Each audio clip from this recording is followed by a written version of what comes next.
Hi, this is Alex with Basement Finish Pros, and since summer's finally here, I decided to take this episode outside so we can all enjoy some nice weather.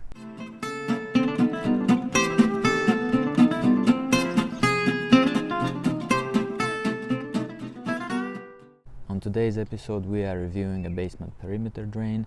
A perimeter drain, as you will see in this short episode, is an indoor cut into the floor around the perimeter of the basement or crawl space to intercept and remove water from the building interior.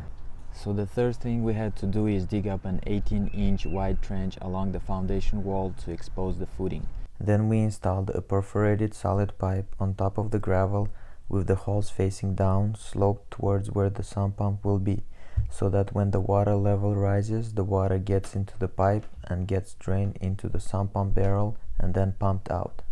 The sump pump barrel will usually be installed in the corner of the basement. The barrel is installed underground and the pump goes right in the barrel with a PVC pipe that will discharge the water outside at least about 12 feet away from the house, so that the same water that was pumped out will not get back into your basement. You can read more about grading and keeping water away from your foundation on our website, and the link will be provided in the description below. Once the pipe is in place, we installed about 3 inches of gravel, and on top of the gravel we installed a filter membrane which will trap any dirt from the water and prevent the drain pipe from getting clogged. Along with the filter membrane, we also installed a dimpled membrane going about 4 inches up the wall and covering the trench.